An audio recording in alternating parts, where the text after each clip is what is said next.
이 말씀 꼭 드리고 싶습니다. 글로벌에서 가장 긴 사이클을 그리는 업종은 음식료다. 네. 그게 코카콜라가 증명을 해주고 있다. 거기다가 우리가 지금까지 있었던 음식료가 굉장히 크게 지금보다도 더 강하게 올랐었던 게 중국 시장에서의 한국 음식 포지션이었었어요. 직접 보고 오신 결과 어떨 것 같으세요? 실제 사이클이 생기고 있어요. 그리고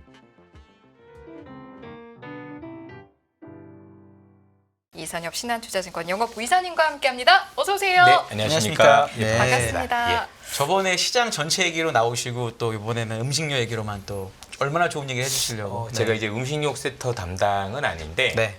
제가 이제 미국하고 중국 이렇게 돌아다니면서 그래도 많이 눈에 띄는 것 중에서 그래도 앞으로 좀 더 될 수도 있을 가능성이 높은 게 그 가능성이 있고 네. 또 이전에 2010년대 초반이죠. 사실 2006년부터 봐왔던 건데 중국 시장에서 우리 음식료가 어떻게 커왔고 어떻게 무너졌니를 사실 생생하게 제가 마트에 가서 다 그대로 본 사람 중에 하나 네. 아니겠습니까? 네. 최근에 또 흐름도 보고 있고 그래서 그런 중국하고 있었던 그런 상황 또 현재 상황하고 좀 비교를 해서 어떤 것들에 대해서 우리가 관심을 가져야 되고 네. 또 어떤 아이디어를 가져야 되는지 뭐 이런 얘기를 조금 한번 하고 싶었어요. 좋습니다. 예. 지금은 네. 중국이 아니라 미국을 봐야 되는데 미국에 가서 뵈니까 이러이러한 게 좋았다 이런 얘기 해주실 거죠? 같이 봐야 돼요. 같이 봐야 된다. 네, 좀 해주시죠. 그러면. 지금 이제 음식료들 같은 경우는 오르고 있는 것들이 사실 누가 보더라도 최근엔 북미 지역이라든가 아니면 이런 흔히 얘기하는 아메리카 정도로 굉장히 확장되면서 오른 건 맞는데 사실 여기만 좋은 게 아니라 중국도 같이 좋아졌어요. 좋아졌다. 예. 네. 좋아지는 정도가 뭐 예를 들어서 제가 삼양식품 얘기를 많이 말씀드리는데 최근에 삼양식품이 주가가 굉장히 큰 폭으로 올랐고 그 기저에는 미국에서 250%가 넘는 분기 성장률을 기록했다라는 네. 얘기가 있지만 똑같은 분기에 중국도 191% 성장했어요. 네. 근데 금액은 중국이 더 커요. 네. 중국은 매출 기준으로 보면 1분기에 950억이 나왔고요. 미국은 750억인 거니까 사실 우리가 중국만 볼 게 아니라 미국만 볼 게 아니라 양쪽을 같이 봐야 사실 음식료에 대해서 우리가 정답을 찾을 수가 있는 거죠. 예컨대 지금 올라가는 기업들이 미국이 좋다 하더라도 중국 쪽에서 우리가 이거 실적이 무너지면 역시 주가가 안 갈 것이고 그렇겠죠. 예. 또 반대로 또 중국이 잘 가더라도 미국이 안 되면 또 여전히 사이드가 열리지 않을 것이고 예. 그런 측면에서 놓고 보면 그러니까 이제 글로벌 측면으로 봐야 되겠죠. 네. 그래서, 이거를 예. 왜 중국, 미국, 우리나라를 나란히 놓고 비교해야 하는지 그 필요성을 지금 이제 말씀을 네. 해주신 거니까요. 그러면 각각의 음식료 섹터는 어떻게 움직이고 있었는지 좀 자세히 들여다봐야 저희가 비교가 맞습니다. 가능할 것 같거든요. 제가 오늘 자료를 가져온다는 게 좀 깜빡했는데 양해를 부탁드리고요. 머릿속에 다 있으시니까요. 맞습니다. 네. 이전에 중국에서 우리 음식료가 성장했었을 때하고 성장료가 부러졌을 때 그 모습이 미국하고는 달라서 말씀드리고 싶은 겁니다.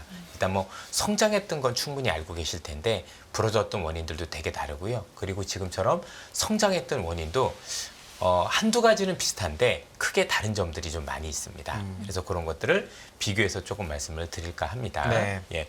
첫 번째는 일단은 중국에서 우리 기업들, 음식료 관련 기업들이 크게 성장할 수 있었던 배경은 지금과 비슷하게 K 문화가 좀 들어가 있습니다. K 컬처. 그 네. 당시는 드라마 중심으로 많이 들어갔었고요. 뭐 여러분들 잘 알고 계시는 뭐 그죠 김수현이라는 분이 나오시는 그죠? 네. 별그대라는 드라마도 저는 있었었고. 너무 옛날에 네. 대장금 생각하고 있었는데. 대장금으로 너무 들어갈 수 있는 옛날인가요? 음식은 설렁탕 뭐 이런 건가요? 너무 죄송합니다. 옛날이네요. 네네. 아, 예. 예, 현대물 중심으로 했고, 그러니까 결국 이게 문화가 왜 제가 중요하냐면 그 당시는 뭐 우리가 알고 있는 드라마 중심이고 지금 미국 같은 경우는 K-팝 중심 드라마도 물론 있고 뭐 오징어 게임도 있고 여러 가지가 있을 테니까 그렇죠. 그 나라의 문화가 융성한다는 얘기는 그 국가가 그만큼 전반적으로 해서 좀 부유해지고 있다. 그죠? 선진국이 되어가고 있다는 반증이기도 하고요.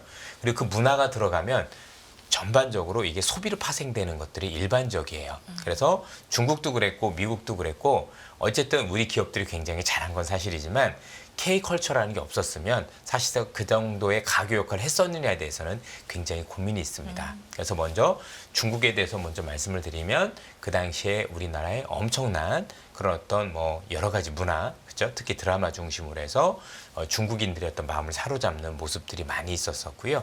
그런 상황에서 또 여러 가지 장점들이 있었던 게 뭐냐면 두 번째가 중국하고 한국하고 음식 문화가 비슷했다라는 것. 다르긴 합니다만 그래도 쌀이라는 문화권인 거죠. 그래서 지리적으로도 가깝고 어쨌든 간에 우리가 왕래도 많이 하면서 우리가 중국 음식과 관련해서 나름대로 많이 지금도 뭐 탕후루도 있을 거고 네. 아니면 마라탕도 있을 거고 네. 여러 가지가 관련해서 중국 문화들을 많이 받아들이고 있잖아요. 그런 것처럼 일단 음식 문화가 비슷해서 일단은 먹는데 굉장히 편했다라는 게 있는데 세 번째가 굉장히 재밌어요.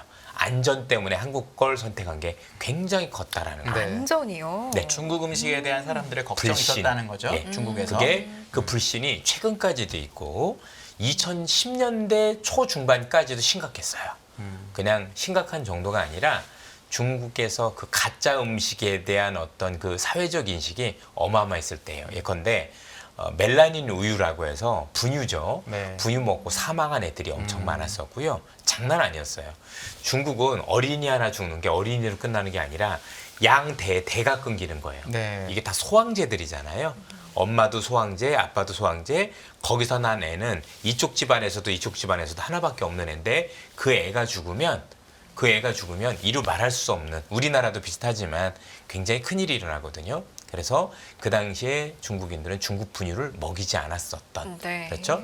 근데 거기에 한국 분유가 자리를 했었던 것도 있었고 우유도 마찬가지였고 그리고 뭐 가짜 쌀, 가짜 계란.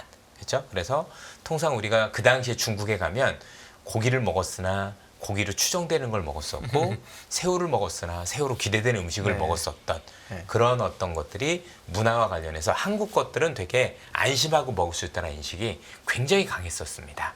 그래서 굉장히 깨끗한 이미지로 일단 중국에 자리를 잡았고 네. 그러면서 많이 올라갔는데 특히 여러분도 아시겠지만 오리오는 주가가 실제 제가 찾아보니까 1000 얼마부터 올랐으니까 거의 100배 가까이 올랐더라고요. 오리온의 초코파이가. 그렇게 해서 제가 정확하게 100배까지는 아니지만 60, 70배 이상 이렇게 올랐던 것 같은데 일단 굉장히 크게 올랐던 모습을 봤었고 그 뒤에 뭐 빙그레도 뭐 6, 7배 정도 올랐었고 거기다가 우리가 지금까지 있었던 음식료가 굉장히 크게 지금보다도 더 강하게 올랐었던 게 중국 시장에서의 한국 음식의 포지션이었었어요. 네. 그리고 그 중국 내에서 그 음식과 관련해서 사업을 하던 분들이 다 제 친한 지인들이었었어요.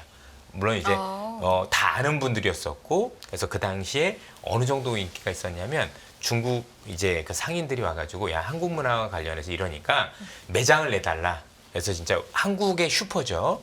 한국 물건을 슈퍼들을 전국 곳곳에 내달라고 해서 실제 이게 엄청나게 확장까지 되고 있었어요. 예. 그래서 잘 가다가 한 방에 맞았죠.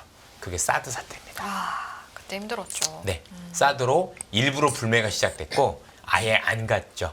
그러면서 완전히 흔히 얘기하는 매출이 뚝 끊겼고 그래서 완전히 급전지하로 떨어졌던 제가 보기엔 말입니다. 그 당시에 사드라는 게 이런 사태가 없이 그냥 온전한 음식료로 있었다라면 지금보다 사이즈가 훨씬 더 커졌었을 것 같아요. 왜냐면 이게 음식 문화라는 게 일반적인 어떤 제품하고는 성격이 달라서 이게 한번 번지기 시작을 하면 사실 내 생활 속에 들어온 경우가 많습니다. 어렸을 때 내가 라면 한번 먹고 지금도 라면을 계속 먹잖아요.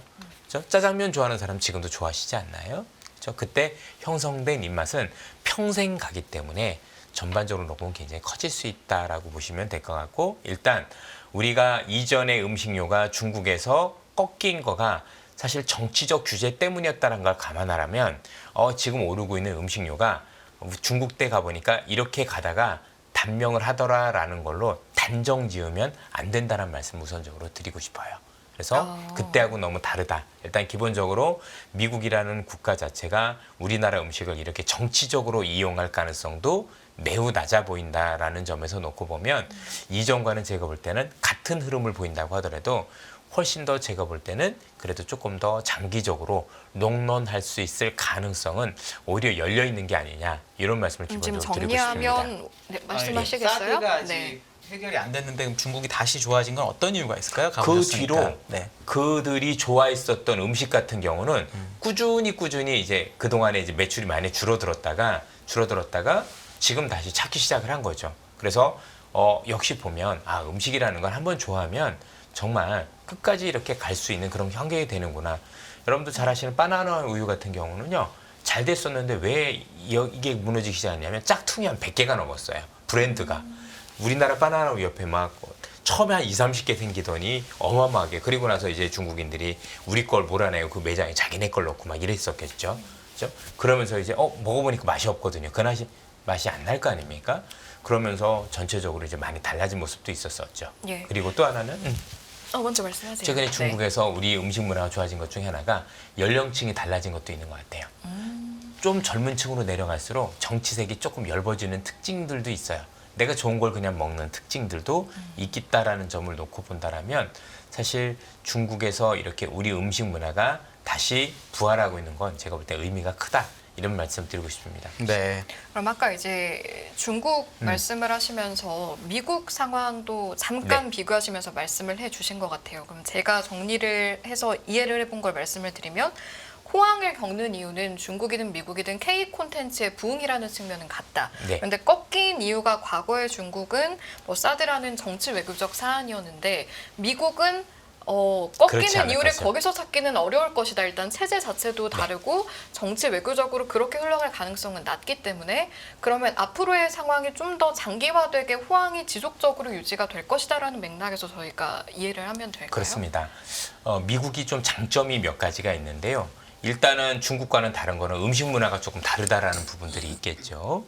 그러나 최근에 우리 제가 이제 많이 물어보는 건데 M본부에서 나오는 외국인들이 이제 한국에 오는 프로그램들도 있고 실제 제가 명동이나 홍대 가 보면 외국인들이 우리나라 한국 문화에 대한 거부감이 전혀 없어요. 오히려 막 먹고 싶어하고 이럴 정도로 인식이 많이 달라졌거든요. 그래서 한국 문화에 대한 인식이 굉장히 많이 달라진 상황에서 저는 두 가지가 굉장히 중요하다고 생각해요. 첫 번째는 중국과는 다르게 미국에 나가 있는 우리 음식료 같은 경우는 유통 채널이 너무 좋아요.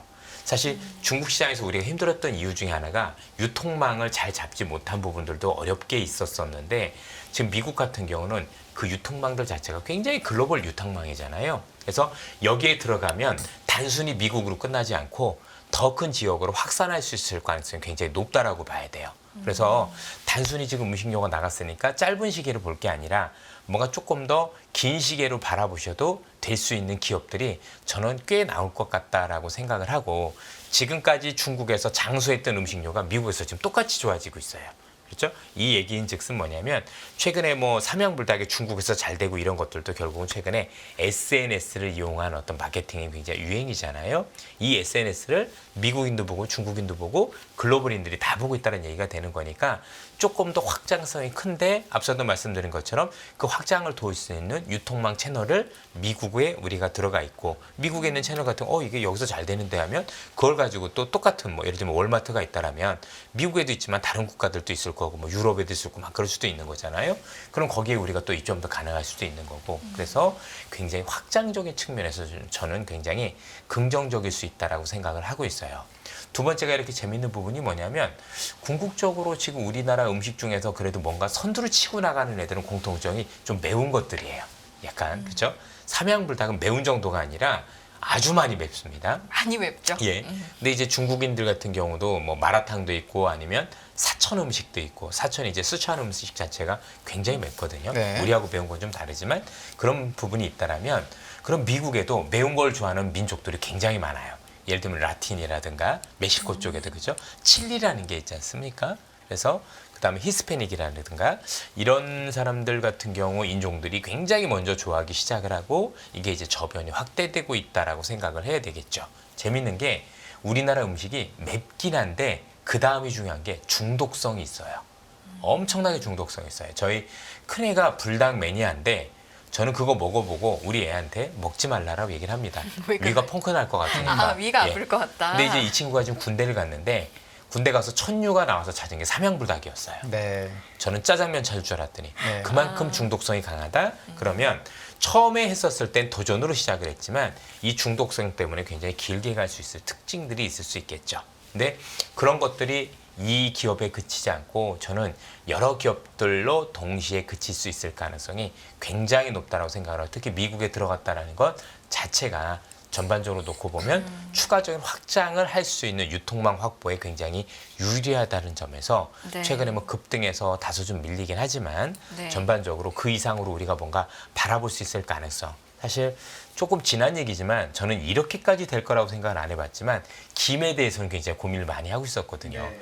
야, 김은 정말 전 세계적인 음식료가 될 것 같아. 네. 근데 안타깝게도 제 스스로도 주가하고 연결시키진 못했는데 네. 궁극적으로 보니까 정말 컸다라는 거죠. 그래서 네. 아마 우리나라에서 굉장히 큰 김 업체를 가능성을 보고 외국 업체가 사간 기업도 있어요. 아마 그게 지도표 성경김이었던가 네. 이렇게 대전 가다 보면 있는 거기에 있는 것도 있는데 그 김 굉장히 맛있잖아요. 그죠?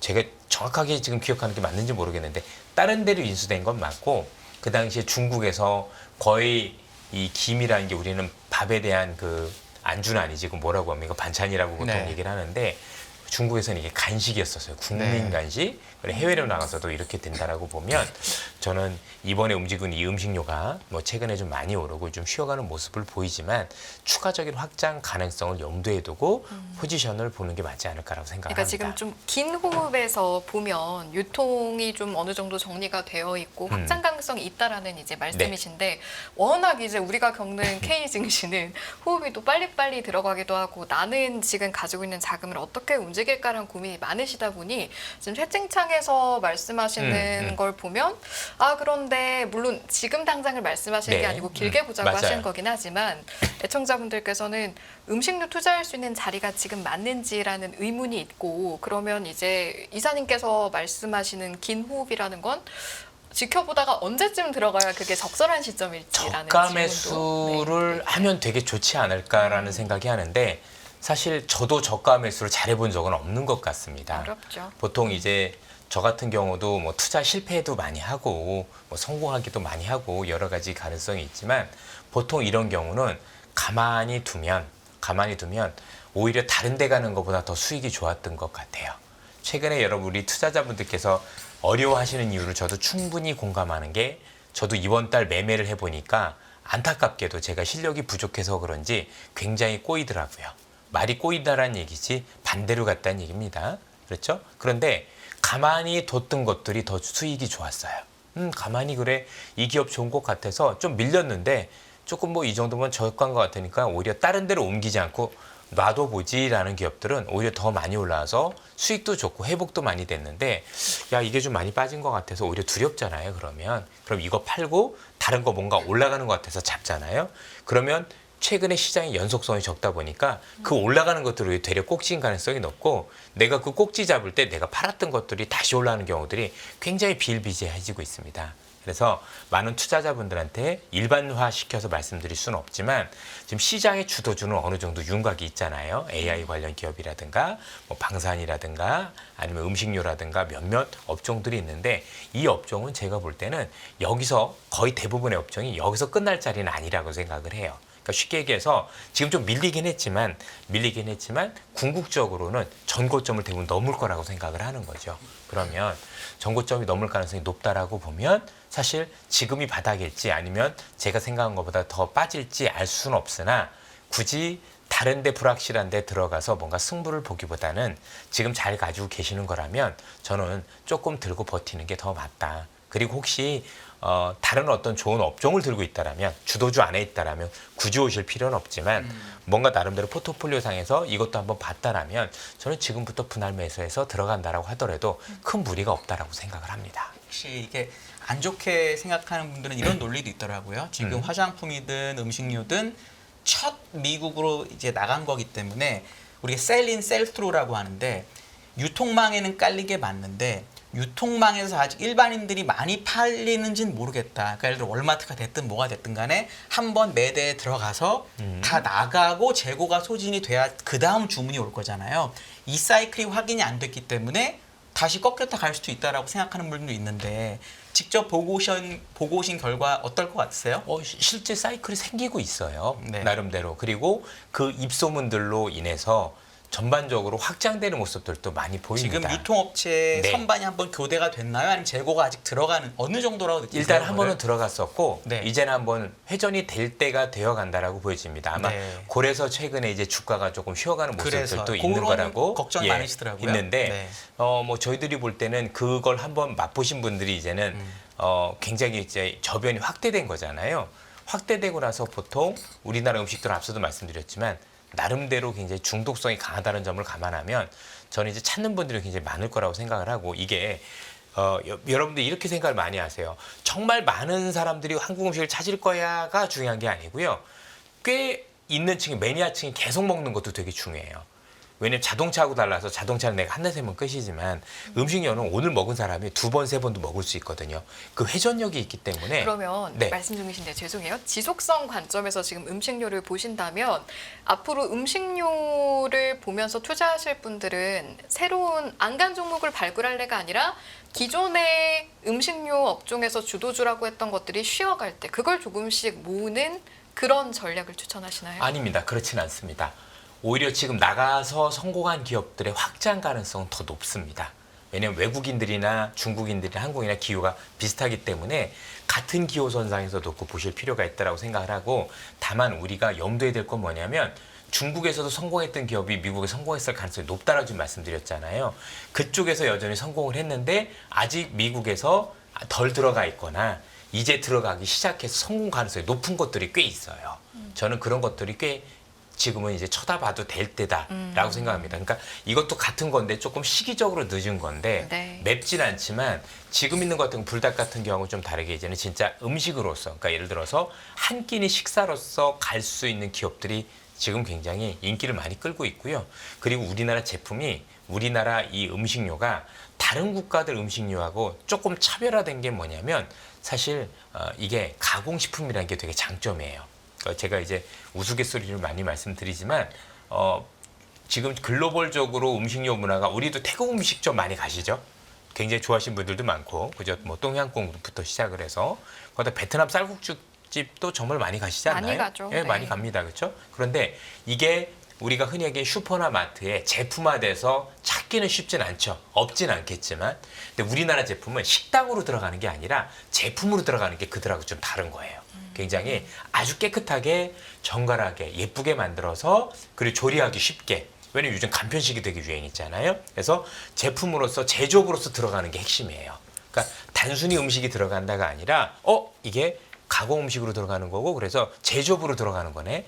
다른 제품이 그리고 일반적인 제품 그러니까 자동차나 이런 거에 비해서는 소비 사이클이 굉장히 빠른 거죠. 그렇죠? 하루에 2번 먹을 수도 3번 먹을 수도 5번 먹을 수도 있는 거니까 그렇게 보면 꼭 저변이 는다고 해서 매출이 느는 게 아니라 너무 좋아하는 사람들이 2번, 3번 먹을 수 있을 가능성도 염두에 둔다라고 봐야 됩니다. 이렇게 생각을 해서 그리고 우리나라를 비롯해서 글로벌에서 음식료 업종이 뻗어나갈 때 단기간에 그친 사례가 매우 낮아요. 대표적인 게 코카콜라예요. 워렌 버핏이라는 분이 코카콜라 가지고 단타 치는 거 보셨나요? 아니죠.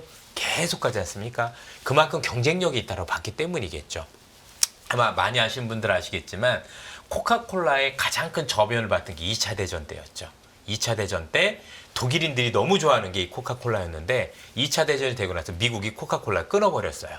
그래서 독일 군인들이 야 이거 나 우리 미치겠다 이거 먹고 싶어 라고 해서 만든 게 환타예요.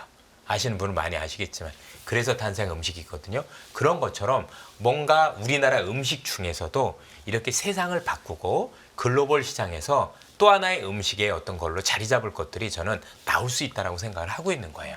그렇죠? 지금 보면 그 가능성 있는 기업들이 많아지고 있잖아요. 그래서 이거를 단기적인 시각이 아니라 문화를 천병으로 해서 이제 글로벌 시장에서 우리의 입맛이 들어가는 첫걸음일 수 있겠다. 그리고 그 첫걸음이 중국을 지나서 미국까지 확산이 됐고 미국에 들어가면 일단 그러한 규제가 별로 없는 데다가 정치적인 이슈도 매우 낮고 동시에 이 유통미라는 것 자체가 중국과는 다르게 글로벌로 뻗어나갈 수 있을 가능성을 염두에 둔다라면 단기적인 시각이 아니라 조금 더 긴 후업으로 여러분들께서 보고 들고 가셔도 또는 저는 지금 추가적으로 매수를 하신다라고 해도 큰 무리가 없다. 물론 종목마다는 다르겠지만 이렇게 말씀을 드리고 싶은 겁니다. 요즘에 그 삼양식품의 불닭볶음면이 정말 잘 나가긴 하는데 인스타나 이런 SNS에 보면 외국인들이 제일 많이 먹는 불닭볶음면이 로제 타입이더라고요. 네. 그러니까 좀 덜 매운 거. 그럼 만약에 아까 얘기하신 지금 중국에서 잘하다가 미국에 못 간 우리나라 기업을 고른다고 하면 매운맛은 중독적이긴 하지만 백인들이 그거를 너무 매운 건 못 쫓아가서 약간 순한 걸 먹고 있는데 그럼 꼭 매운 게 아니더라도 지금 미국에 안 간 기업들도 괜찮다. 이렇게 볼 맞습니다. 수도 있는 건가요? 예. 왜냐하면 그러고 나서 실제 경험해 본 사람들이 예를 들면 만두도 있을 거고요. 아니면 우리나라의 피모사에 있는 기업들 같은 두부라든가 이런 것들 같은 경우는 굉장히 인식들이 좋습니다. 특히 여러분들 최근에 이런 것들도 좀 연결시킬 필요가 있는데 미국 같은 경우 최근에 다이어트 열풍이 엄청나죠. 살을 빼는 게 운동에서 뺀 건 아니고 여러분 잘 아는 약 뭐 맞아서. 삭센다라든가 뭐 네. 그런 걸 통해서 약을 통해서 빼는데 그렇게 빼면 기본적으로 2, 30kg는 금방 빼요. 그러고 나니까 무슨 문제가 생기냐면 요요가 없어야 되는데 그러려면 일단 단백질도 많이 먹어야 되고 이런 점들이 있는데 사실 그런 측면에서 두부 같은 게 최근에 많이 각광을 받고 있어요. 최근에 보톡스 오르고 있는 것도 이와 무관하지 않거든요. 애들 살 늘어지고 막 그러니까 이랬던 것처럼. 그러면서 비건 음식으로서 그리고 단백질을 채우는데 식물성으로서의 되게 각광받는 모습들도 눈에 띄고 있더라는 거죠. 그래서 이게 우리가 단편적인 모습으로 그러니까 음식료에 대한 인식이 그동안 많은 투자자분들께서 왜 인식이 안 좋냐면 내수란 인식이 있어서 그래요. 이건 뭐 우리만 먹는 거 그렇죠? 그래서 이 음식이라는 건 별게 아니라 나중에 뭐 해외에서 들여오는 음식료와 관련 원료가 좀 낮을 때 좀 오르는 정도 그렇죠? 그런 정도로 생각을 했지만 실제 음식료는 여러분들이 생각했던 것보다 훨씬 더 긴 사이클을 그립니다. 아니 제가 보기에는요 모든 산업 중에서 가장 긴 사이클을 그리는 게 음식료예요. 네. 그걸 많이 모르세요. 네. 그러면 이게 뭐 종목을 추천해달라는 건 아니고 공부해 보실 만한 기업들이 어떤 것들이 있을까요? 예를 들면 종목들이? 지금 이제 그래도 미국에서 이렇게 가능성이 높다라고 할 수 있는 기업들 같은 경우는 현재 풀무원이나 제일제당 같은 네. 이런 기업들 같은 경우 네. 뭔가 우리가 한번 고민해 볼 수 있는 가능성이 굉장히 높죠. 네. 한 곳밖에 없나요?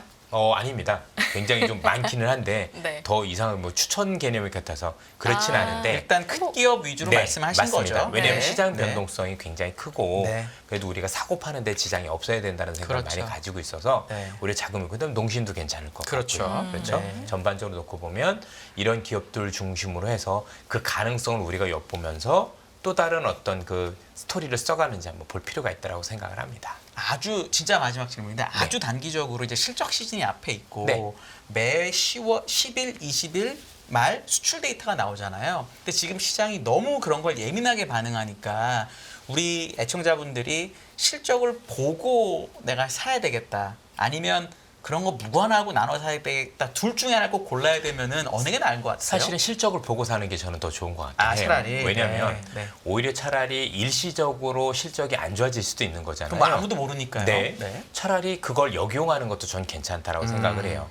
왜냐면 최근에 그 실적 데이터 너무 중요하죠. 네. 그래서 무시할 수 없는 거잖아요. 너무 예민하게 반응해요, 맞습니다. 근데. 예. 바로 근데 예민하게 반응하는 이유가 뭐냐면 일단은 그동안 너무 많이 오르다 보니까 혹시 실적이 그게 안 좋아지면 이게 혹시 끝이지 않을까라는 그렇죠. 두려움도 있고 또 하나는 꽤 많은 펀드들이 그거를 기술적으로 이렇게 해놔가지고 자동으로 또 매도 나오게 하는 펀드들도 있어요.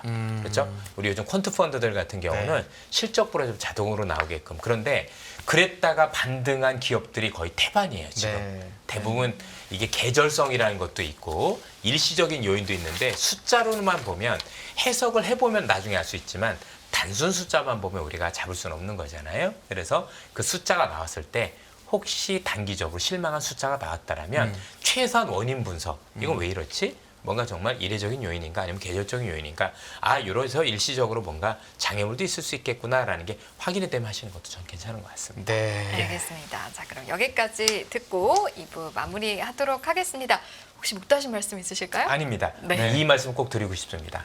글로벌에서 가장 긴 사이클을 그리는 업종은 음식료다. 네. 그게 코카콜라가 증명을 해주고 있다. 네. 음식료의 사이클에 대해서 한번 다시 재고해 볼 수 있는 맥도날드도 시간이 옛날에 아니었나 싶네요. 확장할 때 보시면 좋겠죠. 네. 네. 다시 한번 맥도날드도 포함해서 여러분 함께 스터디해 보시고요. 2부 여기서 마무리하겠습니다. 2부 오늘은 이선엽 신한투자증권 영업부 이사님과 함께했습니다. 고맙습니다. 감사합니다.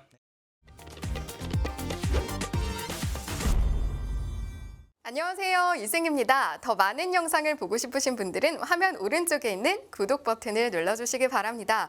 그리고 영상을 보시면서 좋아요는 필수인 거 아시죠? 항상 인포맥스 라이브를 사랑해 주셔서 감사합니다.